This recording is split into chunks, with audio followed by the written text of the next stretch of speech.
Oke, bismillah. Assalamualaikum warahmatullahi wabarakatuh. Ya, sahabat Prof. Aba, terima kasih ya atas kesetiaan ya teman-teman semua yang selalu support channel ini. Tak terasa sudah hampir 40.000 tayangan ya yang sudah kami lihat di YouTube Prof. Aba. Kami ucapkan terima kasih semua dan terus share ya. Semoga informasi, edukasi dan hal-hal lain bermanfaat.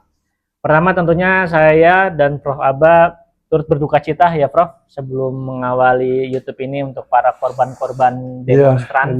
Ya, innalillahi wa inna ilaihi rajiun ya. Sudah berapa ya? 9 apa 9 ya.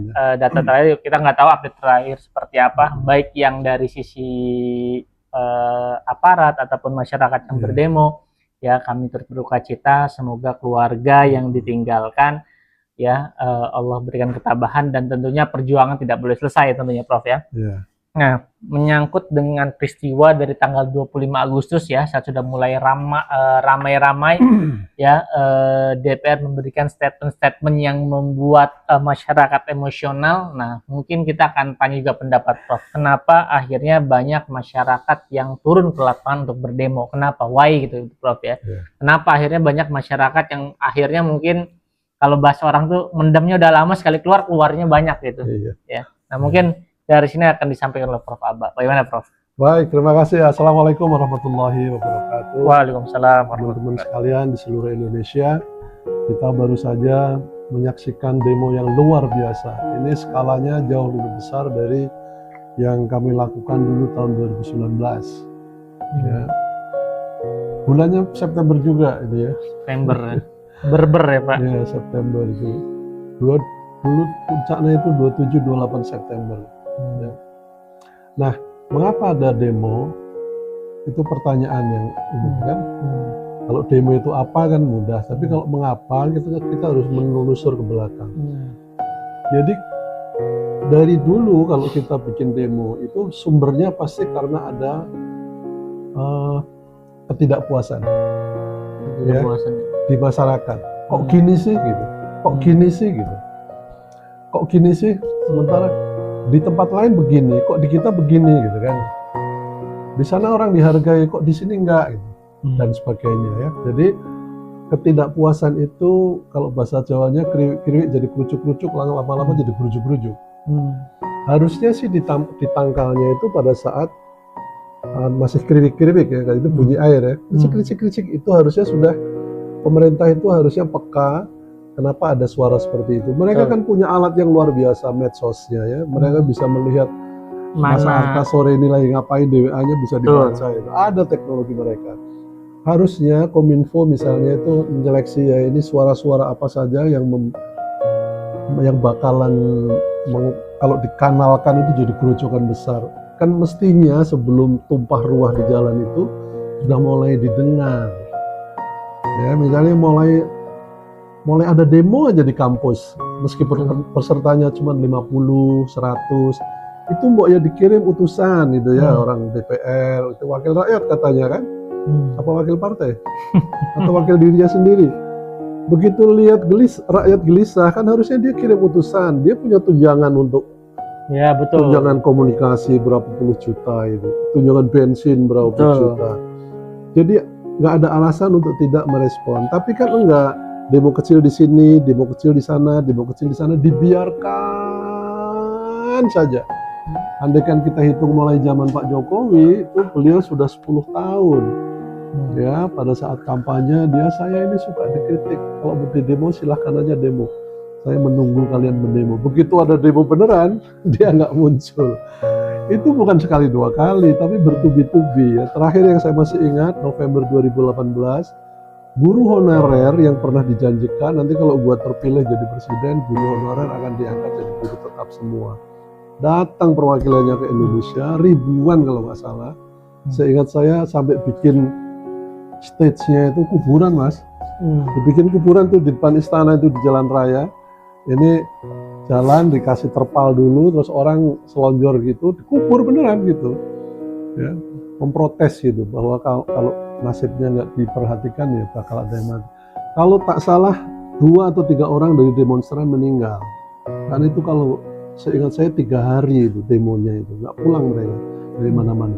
Nah ditemuin nggak? Itu kan udah di depan istana, enggak. beliaunya malah pergi. Ya, janjinya tidak dipenuhi, ketika di demo tidak ditemui juga. Nah, akumulasi seperti itu kan membesar. Puncaknya tanggal 25 Agustus kemarin. Nggak usah kita ngomongin siapa yang mendalangi dulu, karena sekarang zamannya zaman WA.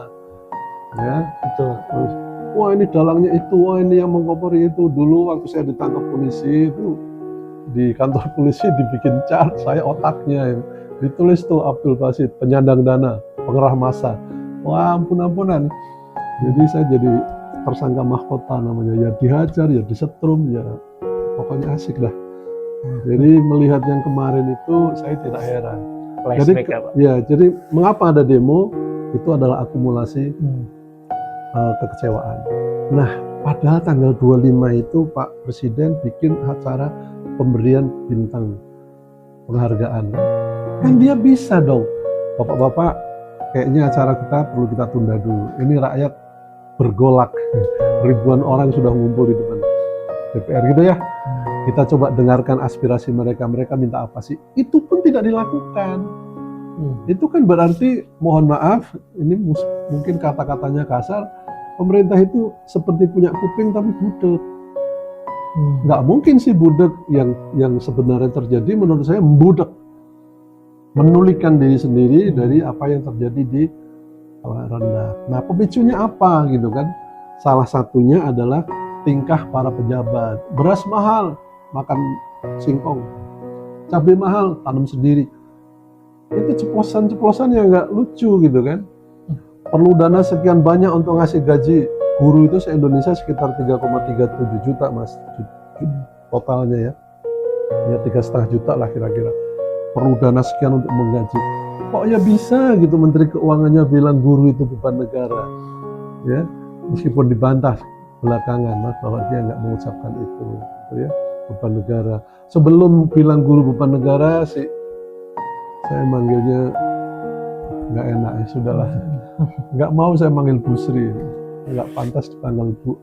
Ya. Karena kepala dia isinya hanya satu, pajak. Kalau pajak itu bunyinya adalah turunkan pajak, saya oke.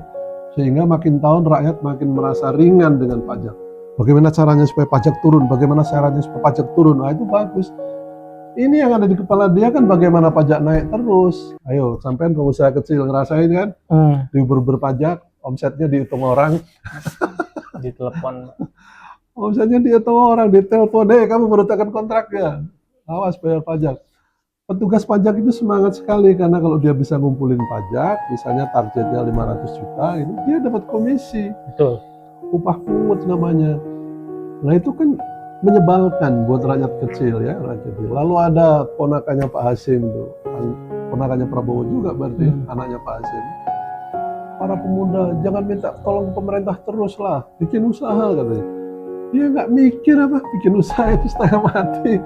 3 tahun pertama rata-rata tutup karena ya habis modal, ya nggak dapat order dan sebagainya. Yang bisa survive melewati masa kritis 3 tahun itu 1-2 gitu. Jadi ceplosan-ceplosan itu sungguh keterlaluan, menyakitkan hati rakyat ya.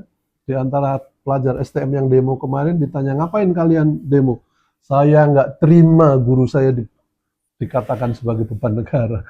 Kan orang nggak nyangka bahwa jawabannya seperti itu gitu ya, dipikir demo itu bakal anarkis begitu gitu. Jadi mengapa ini adalah akumulasi kekecewaan yang sudah lama sekali. Ibarat saya menggambarkan di tulisan saya itu ibarat kompor nyala terus, pancinya di atas ditutup. Nah kalau kompornya nyala terus, pancinya ditutup, itu tutupnya pasti terpental, meledak.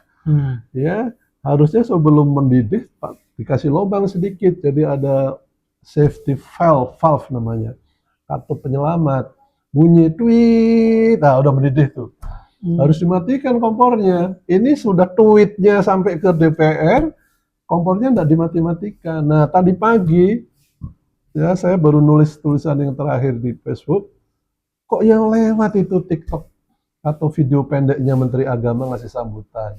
Beliau bilang pekerjaan guru itu paling mulia, sangat mulia.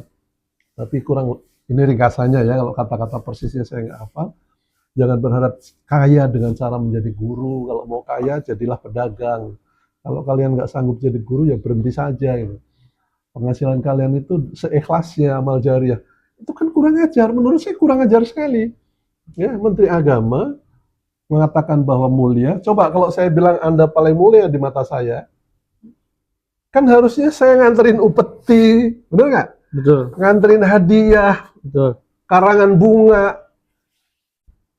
Iyalah, itu bukti bahwa kita menghargai seseorang. Ya. Begitu dengar Mas Arta datang ke Bogor, cariin hotel terbaik, nginep situ, saya yang bayar. Itu namanya menganggap orang lain mulia. Nah, tapi kalau guru dibilang pahlawan tanpa tanda jasa, pekerjaan paling mulia, dibayar seadanya. Ponakan saya jadi guru di daerah Batang sana, honornya tahu 300.000 sebulan. Dulu waktu saya masih rada punya uang, saya ikut bantuin, tiap bulan saya kirim 200 seadanya aja. Karena nggak mengerikan, sarjana loh itu. 300. Nah, ini kacaunya orang-orang Jakarta yang merasa bisnisnya bagus, sedang cemerlang, penghasilannya tinggi. Komentarnya apa ya? Lu salah lu sendiri, kenapa nyari kerjaan jadi guru? Itu kan kurang ajar juga. Ya, sementara yang menjanjikan 19 juta lapangan pekerja, ya gitu aja. Ya, kalau ditanya, nanti dulu, saya mandi dulu. Tidak bisa memberikan jawaban. Ya, jadi ini negeri kaya raya, ya, harusnya dipimpin oleh orang-orang yang betul. Satu, jujur. Dua, berani. Tiga, cerdas. Keempat, amanah. Tapi pertama harus jujur dan berani. Ya, jadi ini kalau nggak segera diatasi, ya, ya sumber friksi. Ya, jadi usulan saya satu, sumbernya itu kesenjangan penghasilan harus segera dibereskan. Saya tadi pagi nulis agak ekstrim saya bandingkan dengan negara yang maju sekalian, Australia. Di sana kalau Anda jadi tukang bata, tahu tukang bata, masang bata itu, semen bata, itu sekarang tarifnya $40 per Jam. berapa? Bukan per hari, per jam. Ya. Jadi kalau dirupiahkan gaji per tahun mereka itu sekitar 700 juta sampai 900 juta per tahun. Ya, jadi per bulan mendekati 100. 80 ya, sekitar 80-70 juta per bulan. Sementara di kita, tukang bata itu 200.000 rupiah per hari, bukan per jam. Jauh sekali dari sini. Nah, kenapa saya ambil contoh itu? Lalu saya setelah tukang batanya ketahuan gajinya itu kalau per tahunnya sekitar $90.000 per tahun, saya cari data tentang gaji anggota DPR di sana. Gaji anggota DPR-nya itu 262.000 per tahun. 262.000 per tahun. Tukang bata 90.000 per tahun. Itu kalau gajinya MPR dibagi dengan gajinya tukang bata, hasilnya 2,9. Buletin lah 3 gitu. Artinya gajinya anggota DPR itu 3 kalinya gaji tukang bata. Nah kalau dibawa ke Indonesia, gajinya MPR yang nggak jelas mewakilin siapa itu nilainya 30 kalinya tukang bata di Indonesia. 5-6 kali saja sudah parah, ya kan, jomplang sekali. Ini 30 kali, ini sudah berpuluh tahun Mas, tidak ada yang membereskan ya. Yang tidak ada yang mencoba membereskan gaji terendah sekian, maka tertinggi harus sekian. Nah siapa yang bisa ngatur ini? Nah kalau di perusahaan-perusahaan dan lembaga milik pemerintah, ya pemerintah yang bisa ngatur. Kalau di perusahaan swasta, suka-suka yang punya perusahaan. Karena itu swasta kan, private, direkturnya sekian, karyawan terendahnya sekian, sehingga skalanya misalnya 6 kali atau 7 kali. Tapi kalau pemerintah, dia harus bisa ngatur. Guru misalnya terendah gajinya berapa, misalnya 5 juta sebulan. Kalau misalnya 3 kali, kan berarti anggota MPR itu harusnya cukup 15 juta sebulan. Kenapa jadi 160-an juta sebulan? Belum tunjangan sosialisasi, tunjangan HP, tunjangan beras. Yang paling konyol tunjangan beras. 20 juta itu anggota DPR yang diwawancara itu. Saya dapat tunjangan beras cuma 12 juta. Kalau di depan saya tampol itu wajahnya, serius. Oh 12 juta per bulan untuk tunjangan beras kok dibilang cuman. Itu kan ledek. Seperti itu nggak ada artinya buat dia. Ya memang nggak ada artinya, wong dia sudah kaya raya. Tapi itu kan didengar masyarakat, orang nonton ngelihat itu. Yang tidak berangkat demo pun sesungguhnya dia mendoakan dari rumah kan, cuma nggak bisa berangkat aja. Begitu teman-teman berangkat itu kita doakan dari jauh. Lihatlah komentar di medsos itu. Selamat berjuang, mudah-mudahan berhasil, kan begitu banyak sekali. Ya, jadi please kita ini yang istilahnya hidupnya nggak sampai di kolong jembatan, ngasih komentarnya yang mikir-mikir lah, menenggang rasa teman-teman kita yang nasibnya belum seberuntung kita. Ya, kalau di tempat Anda melihat itu semua warnanya hijau karena enak semuanya, ya sekali-sekali Anda pinjam untuk kacamatanya tukang beca, kacamatanya kuli serabutan, kuli bangunan yang kadang dapat order kadang tidak. Coba pinjam kacamata dia. Yang terlihat di mata mereka itu merah kehitaman. Merah itu lambang marah, hitam itu udah gelap mata. Jadi kalau Anda tiap hari lihat hijau, ya, apalagi gedungnya ngantornya di lantai 10, di tengah, di pinggir Tamrin gitu, ya Anda lihatnya semuanya adem, ayem, ruangan AC, semuanya serba enak. Tapi masyarakat kita itu mayoritas sedang ada di bawah. Jadi mudah-mudahan pemerintah ini meskipun saya tahu mereka lamban, mudah-mudahan memberikan solusi dengan cepat, harus cepat Pak, ya harus cepat. Jadi kesenjangan harus segera dipangkas. Lalu aparat pejabat MPR, DPR, Menteri, Dirjen segala macam itu harus moderating their lifestyle gitu ya. Ngapain sih misalnya mobil dinas yang tahun periode yang sebelumnya masih bagus harus dibelikan lagi satu orang 1 miliar mobil, itu kan penghinaan. Semuanya dari uang pajak soalnya. Kalau dibeli sendiri silahkan.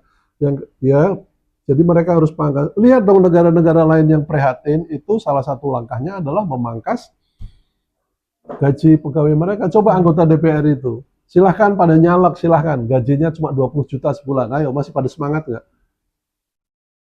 Nggak ada, Mas. Karena niat mereka sesungguhnya bukan mau jadi wakil rakyat. Sorry ya, saya nuduh kalian.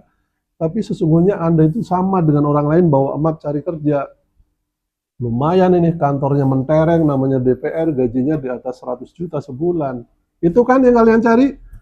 Coba kalau gajinya hanya 20 juta sebulan. Nggak akan sesemangat itu Anda menggadekan segala sesuatu untuk nyalek. Tapi itulah seleksinya. Betul.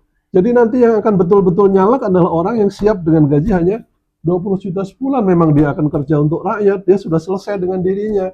Sudah punya bisnis, sudah punya sawah, sudah punya apapun. Jadi duduk di MPR bukan merengek-rengek. Saya baru minggu lalu, 3 harian yang lalu dengar wawancara dua profesor ya, yang satu cowok, satu cewek, membahas tentang antara lain tentang DPR. Lalu tiba-tiba dibahas tentang mengapa Sofian ya, kalau di Sunda suka balik-balik ya, P sama F ya, bukan Sofian, Sofian. Zaman reformasi dia ikut berjuang, lalu akhirnya nyalek jadi terpilih jadi DPR. Tapi baru dilantik, saya nggak tahu persisnya berapa hari atau bulan, dia mengundurkan diri. Lalu diwawancara sama ibu profesor yang satu ini, kenapa Bang mengundurkan diri? Dia bilang, gila, gua berjuang mati-matian masuk gedung DPR itu tujuannya untuk berjuang mewakili rakyat. Ternyata rapat pertama yang dibahas apa? Minta naik gaji. Dan naik 100%, dia keluar. Ya, brengsek, ternyata seperti ini katanya. Minta naik gaji. Udah gitu kerja hanya 5 tahun, kalau berikutnya nggak terpilih, dapat pensiun seumur hidup. Kan ampun ya, saya kerja 35 tahun sama Jokowi, pensiunan saya dihapus. Ya, jadi seperti itu.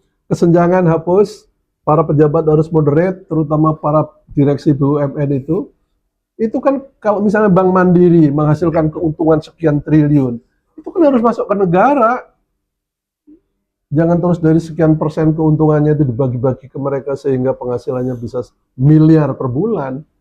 Begitu Anda sudah miliar per bulan, itu artinya kurang lebih 20-30 juta per hari, Mas. Itu tidak adil. Kita punya sila kelima, keadilan sosial bagi seluruh rakyat Indonesia. Jadi harus moderat mereka. Ya, harus ada plafonnya. Pemerintah harus menentukan di BUMN plafon gaji tertinggi adalah misalnya 50 juta per bulan. Nggak bisa dilewati. Mau untung berapapun kan itu BUMN. Betul, Pak. Badan usaha milik negara. Jadi kalau untung berapapun masuk ke kas negara. Tapi gaji maksimum direksinya harus berapa? Patok aja misalnya maksimum 100 juta, nggak bisa lewat. Ini bisa sampai 1 miliar, belum di akhir tahun ada tantim, ada Macam-macam. macam-macam. Ya, jadi itu kesenjangan hapus, moderat gajinya pangkas. Yang ketiga, sumber-sumber alam kita ini luar biasa. Tiap kali baca berita tentang negara Qatar, Kuwait dan sebagainya, ya Libya dulu seperti itu, Gaddafi, bayi lahir jebrot dapat uang 5 juta, gitu kan, pengantin baru dapat apa gitu, dijamin sekolah gratis dan sebagainya. Padahal mereka sumbernya hanya minyak. Kita ini punya emas, perak, nikel, tembaga, batu bara, minyak, sawit.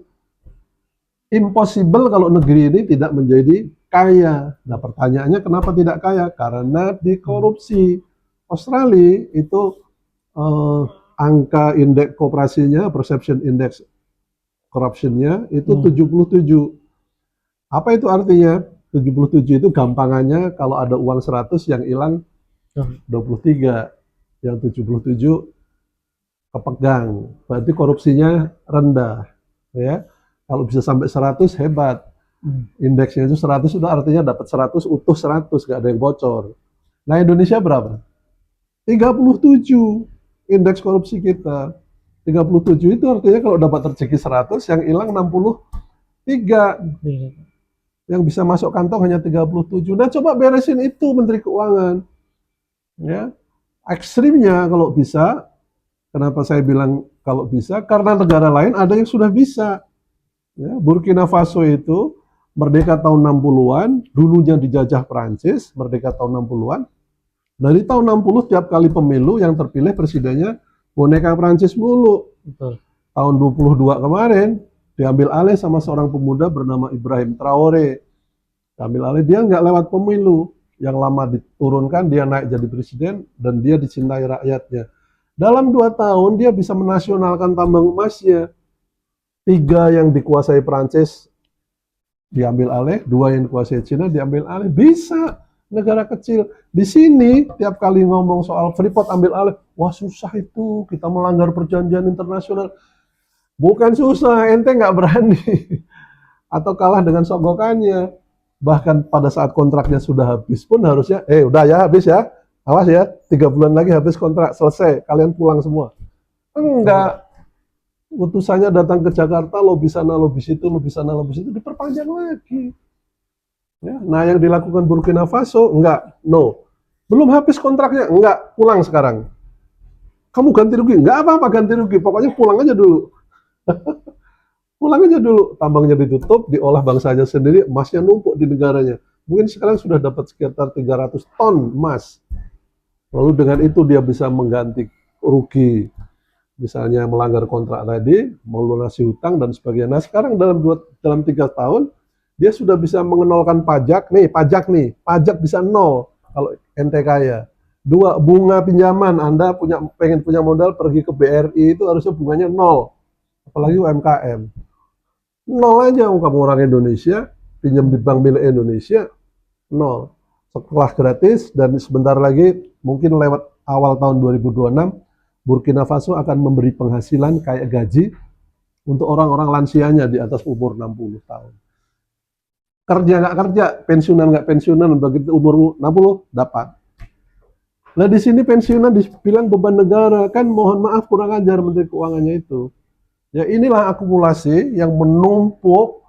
Silahkan kalian mau bahas ini adalah aksinya geng Solo lawan geng situ, itu nggak penting. Itu silahkan aja politik berebut kekuasaan. Tapi intinya, once you sit on the throne, sekali Anda duduk di singgasana pemerintahan itu, Anda sudah milik rakyat semuanya. Kejujuran harus diutamakan. Nggak pantas presiden bilang, kita harus mengakui ijazah presiden yang lalu. Masa sekarang ijazahnya dimasalahkan? Pak, bukan ijazahnya yang dimasalahkan. Itu adalah kejujurannya. Andaikan dia dulu nggak banyak bohong, mungkin masyarakat juga nggak akan ungkit-ungkit. Tapi karena bohongnya berkali-kali, beli Indosat enggak, bikin mobil enggak, apapun enggak, maka orang bertanya-tanya, ini orang sekolah yang bener apa enggak sih sebetulnya? Kok tiap kali ditanya, ya jangan tanya saya. Itu kan bukan jawaban presiden. Karena berbagai kekecewaan, akhirnya orang bertanya, jangan-jangan palsu nih ijazahnya.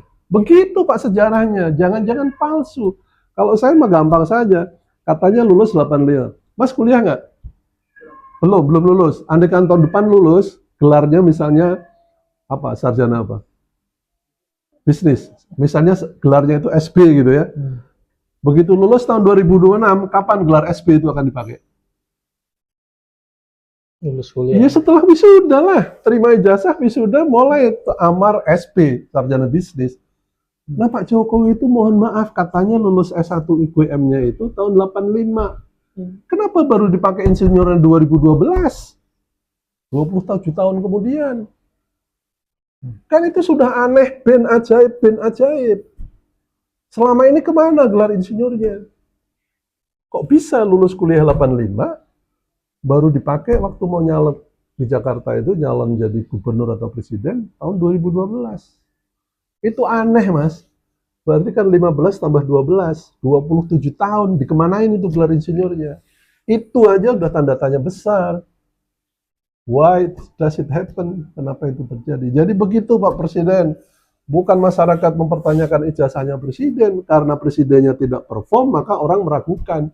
Seperti Anda pergi ke dokter, sekali, dua, tiga kali, sampai 5 kali berobat ke dia, kok nggak sembuh-sembuh. Ini sekolah kedokteran bener apa enggak? Kan begitu, dokter itu kalau di Australia ijazahnya dipajang Mas di tempat parkir, di tempat prakteknya ini. Di praktek, pasien di situ, ijazahnya di sini, dia deret. Ya, dokter dari mana, spesialis yang dipajang. Memang bagian dari upaya untuk meyakinkan publik bahwa ijazahnya asli. Begitu ya, jadi mudah-mudahan tidak terlalu lambat, mudah-mudahan yang hal-hal yang kita sampaikan tadi, kesenjangan, kelakuan pemerintah, tutur katanya, lalu sumber daya alam ini bisa diambil alih untuk kepentingan masyarakat Indonesia. Kalau itu dilakukan, saya jamin demo kayak kemarin itu nggak perlu terjadi. Lalu nggak perlu harus timbul korban. Ini pesan buat para polisi, please bertobatlah. Kelakuan kalian tidak berubah dari udah 10 tahun nggak berubah. Tiap kali ketemu pendemo, ya begitu kelakuannya. Pendemo ditangkap, dinaikkan truk, turun di Polda, itu begitu jatuh, yang ditarik kakinya. Diseret kepala di aspal. Saya bisa cerita karena saya pernah 4 bulan di Polda Jaya Jakarta. Ya, ketemu tiap kali ada tahanan baru masuk, ketemu wajahnya biru-biru, bahkan ada yang matanya bengkak sampai kalau dia bersin matanya keluar, masukin lagi, keluar. Kenapa? Dihajar pakai tok-tok ini. Plastik yang tok-tok buat pijetan itu loh, yang bundaran 2 itu. Diantemin ke mata, kan kelewatan. Yang kalian hadapi itu rakyat Indonesia yang sedang menuntut perbaikan negerinya, bukan kriminal, bukan musuh negara. Jadi kelakuan kalian, tingkah kalian harus direm. Semangat gebukinnya itu harus betul-betul dihapus, bukan dikurangi, dihapus. Ya Pak Polisi, kalau Anda memang betul-betul mau, lalu jangan suka bohong. Ya, seperti yang itu, gas air mata di Unisba dibilangnya ketiup angin masuk ke situ, udah jelas ditembakin ke kampus kok. Anda pasti ngejar demonstran yang luka-luka yang dirawat di situ kan sasarannya. Udah ngaku aja. Jadi segera minta maaf, akui kesalahan Anda, akuin kelambatan Anda, akuin bahwa staf Anda, kru Anda itu tidak bagus dalam berkomunikasi dengan publik, lalu segera lakukan remedial action. Secepatnya tuntutin, penuhi tuntutan para demonstran. Tuntutannya bagus kok. Kenapa nggak dipenuhi? Gitu ya. Ini nggak ngompor-ngomporin, tapi mudah-mudahan negeri kita makin ke depan makin bagus. Ya, dicintai rakyatnya, para pemimpin dicintai rakyatnya, negeri kita dihormati di dunia. Kan itu tujuan kita ya. Syukur-syukur di mata Allah kita menjadi pengelola negara yang beriman, jadi dapat pahala juga. Kan ini Khalifatul fil ard, kita ini vicegerent of God in the world, wakil Tuhan di dunia, jadi harus bisa mengatur negara ini dengan baik. Baik, gitu Mas. Oke, luar biasa sekali ya Prof Aba ya. Banyak sekali yang dibahas ya, dan ini luar biasa sekali, dan jadi semoga bisa video ini tersampaikan langsung ya kepada pejabat-pejabat kita ataupun pimpinan-pimpinan di negara kita. Prinsipnya yang kita inginkan hanya perbaikan. dan lebih baik Perbaikan. untuk masyarakat Indonesia ke depannya. Dan gitu ya. yang diminta bukan barang yang mustahil. Dan- Kita ini kaya dan harus bisa kaya. Kita ini terhormat dan harus bisa dihormati. Siap. Iya. Betul. Oke, next kita akan lanjut di video yang lain ya, dan masih membahas ya seputar bahasan-bahasan yang sedang tren pada saat Iya. ini. Ya, sehat-sehat selalu ya para pejuang Indonesia yang hari ini masih di lapangan juga. Terima kasih. Next kita akan terus ada di channel Prof Abad. Terima kasih. Assalamualaikum warahmatullahi wabarakatuh. Waalaikumsalam warahmatullahi